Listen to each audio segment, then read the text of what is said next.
ఓం నమ శివాయ. శ్రీశైల మల్లికార్జున మేడారం సమ్మక్క సారక్క చెలుకూరు బాలాజీ స్వామి. ఓం నమ శివాయ. గోపురం టీవీ చూసే వాళ్ళ ప్రేక్షకులందరికీ నమస్కారం. నా పేరు రామ్ శాస్త్రి. చిలక జోషం అంటండి ఆ కాలంలో ఉంది, ఇప్పుడు గుడుక ఉంది, ఇక ముందు గుడుక నడుస్తుంది. చిలక జోషం అంటే నిజం ఉందండి, నమ్మండి, వినండి. 12 రాశుల మీద ఏ రాశి మీద గురుబలం ఎంత ఉంది, ఏ రాశి మీద శనిబలం ఎంత ఉంది చెప్తా వినండి. మే నెల 12 నుంచి 17 వరకు చెప్తా వినండి. చిలకమ్మ, మిథున రాశి వాళ్ళ జ్యోతిషం, మిథున రాశి వాళ్ళ భవిష్యవాణి, మిథున రాశి వాళ్ళ గణితవాణి చిలకమ్మ. మిథున రాశి వాళ్ళ శాస్త్రం, మిథున రాశి వాళ్ళ భవిష్యవాణి చిలక.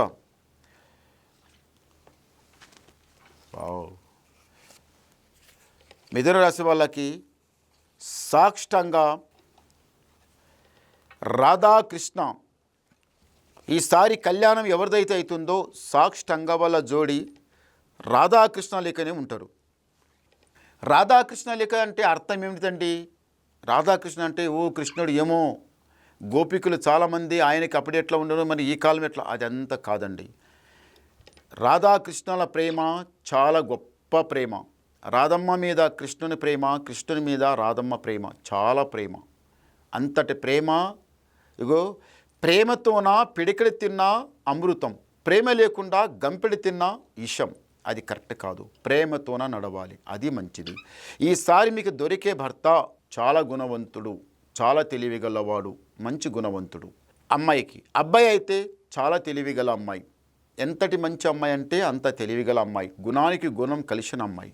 చూడండి, గుణానికి గుణం కలిసిన అమ్మాయి దొరకాలంటే అది భగవంతుడు రాసి ఉండాలి, మన తలరాతల రాసి ఉండాలి, భగవంతుడు ఆ వరం ఇయ్యాలి, చేసిన జన్మలో పుణ్యం చేసి ఉండాలి.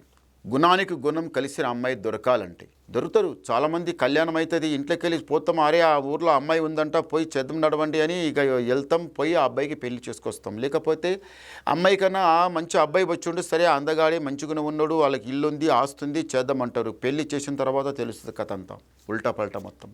అలాగే భగవంతుడు అనేవాడు ఒకడు ఆయన ఉన్నాడు. భగవంతుని ధ్యానంలో ఉండాలి ఎవరైనా కానీ. పెళ్లి ఫస్ట్ నుంచి పడితే లాస్ట్ వరకు ఆ శివయ్య ధ్యానం, ఆ శ్రీమన్నారాయణ ధ్యానంలో ఉండాలి.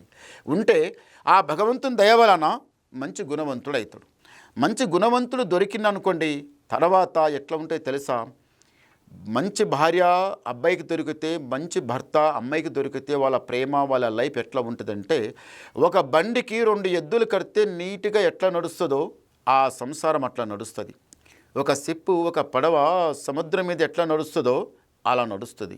ఇంటి లోపల ఉల్టా పల్టా మాట్లాడే వాళ్ళకి, అది ఎగురులాడుకుంటా ఏదేదో ఉల్టా పల్టా పని చేసే వాళ్ళకి మంచిగా వినిపించి చెప్తారు.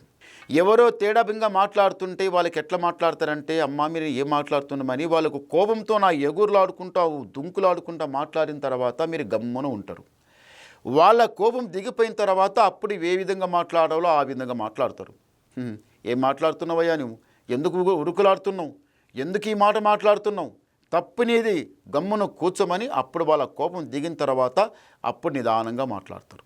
చూసినవయ్యా, నీ కోపంతోన ఏదేదో చేస్తున్నావు, చేతికి జిక్కింది ఎత్తేస్తున్నావు, ఎవరికంటే వాళ్ళ మీద పై మీద పోతున్నావు. అదే కోపం నీకు తిరిగితే, నీ మీద వస్తే మరి నీ ప్రాణం ఏం కావాలి? అలా కోపంతో ప్రాణాలు పోగొట్టుకున్న వాళ్ళు చరిత్రలో చాలామంది ఉన్నారు. కోపంతోనే ఏదన్నా చేసుకుంటే తర్వాత వస్తుందా? కోపంతోన తన ఏలు తన కళ్ళని పొడుచుకుంటాం, కన్ను పోతుంది, గుడ్డివాడవుతాడు, తర్వాత గుడ్డి నా కొడుకు అంటారు. ఎంత చెడు పేరు వస్తుంది అని ఇలాంటి మాటలు ఆ తర్వాత మీరు వినిపించి చెప్తారు. ఎప్పుడు కోపం వచ్చిన తర్వాత మీరు గమ్మున ఉంటారు. ఎదుట ఉన్న వాళ్ళు కోపంతో ఎగురులాడుతుంటే మీరు గమ్మున ఉంటారు. వాళ్ళ కోపం దిగిపోయిన తర్వాత అప్పుడు ఏ విధంగా ఈ విధంగా మాట్లాడతారు. అలా కళ్ళు పోగొట్టుకోవద్దు, ప్రాణాలు పోగొట్టుకోవద్దు, మంచిగా ఉండాలి. పోయింది మళ్ళీ రావాలంటే రాదు, ఇరిగింది మళ్ళీ అతుకుపడాలంటే అతుకుపడదు. ఉన్నదంతా జల కడిగిన తర్వాత దానికి సంపాదించుకోవాలంటే కొంత టైం పడుతుంది. అని ఇలాంటి నీతిగా మాటలు మీరు చాలా మంచిగా మాట్లాడతారు. ఎవరు? మిథున రాశి వాళ్ళు, మంచి తెలివిగల వాళ్ళు, మంచి జ్ఞానవంతు వాళ్ళు. మీరు ఏదన్నా మాట మాట్లాడితే సూటిగా ఉన్న మాట ఉన్నట్టే మాట్లాడతారు. మనసులు కూడా పెట్టుకొని బయట కూడా చెప్పడం, బయట కూడా ఉండి మనసులు కూడా పెట్టుకొని చెప్పడం, ఇలాంటి మాటలు మీ దగ్గర లేవు. నమ్మిన వాళ్ళకి చెడగొట్టరు, మోసం చేయరు. ఎవరన్నా ఉల్టా పని ఏదో తేడబింగ పోయినా అట్లా పోకండమ్మా, అది రెక్క కాదమని, ఈ దారిలో వదిలిపెట్టి ఈ దారిని నడవడమని అలా మంచి మార్గం చూపిస్తారు. మంచి గుణవంతులు మీరు. అనుకున్నట్టు అవుతుంది. తొందరపడకండి, నిదానం చేయండి, మంచి కలిసి వస్తుంది. ఏ పని చేసినా చెడు జరగదు, మంచి జరుగుతుంది. ఒకసారి సాక్షంగా ఆ 7 కొండల వాసుడి మెట్లు మీరు లెక్కాలి. తప్పనిసరిగా 100కు 100 పాళ్ళు ఆ 7 కొండల మెట్లు మీరు లెక్కిన తర్వాత మీ ఇంటి మీద ఉన్న దరిద్రం పోయినట్టే. అది ఇప్పుడు ఏమనుకుంటారు, 7 కొండల మెట్లు అంటే 7 కొండలంటే మీరు ఎవరు అనుకుంటున్నారు? సాక్షంగా శ్రీమన్నారాయణ అంటే ఆయన ఒక్కసారి దర్శనం చేసుకుని వస్తే ఉన్న దరిద్రం ఇంటి మీదకి వెళ్ళి పటాపంచల మళ్ళీ రాదు, జీవితంలో తిరిగి రాదు. ఏదైతే చేయాలనుకుంటారో, ఏదైతే కట్టాలనుకుంటారో, ఏదైతే కొనాలనుకుంటారో తప్పనిసరి అవుతుంది. ఆ శ్రీమన్నారాయణ దర్శనం చేసుకోరండి, సుఖంగా సంతోషంగా ఉంటారు. తొందరపడకండి, నిదానం చేయండి. తొందరపడితే కాదు. సారీ గవ్వలేద్దాం. ఓం నమ శివాయ. 4 చాలా మంచి బేస్ గవ్వలు పడ్డాయి, మంచి గవ్వలు పడ్డాయి. ఈ మిథున రాశి వాళ్ళకి ఆదాయం 8, యాయం 11, రాజపూజ ఫలం 1, అవమానం 7. చూసారా? దరిద్రము గురుబలము 8 ఉన్నాడు, శని బలము 7 ఉంది. అయితే 8 గురువు ఉన్న కానీ ఏం లాభం లేదు. శనికి 7 ఉన్నది. 7 అంటే అది ఏడిపిస్తుంది, మనసుకి సతాయిస్తుంది. సాడేసతి గాచారం ఎట్లా అంటారో 7వ స్థానంలో వచ్చి మిథున రాశి వాళ్ళకి శని వచ్చి కూర్చున్నది 7వ స్థానం లోపల మీకు చాలా చెడ్డగా సతాయిస్తుంది. ఆ శని అనేది నెత్తి మీద తాండవానంటే ఆడుతుంది.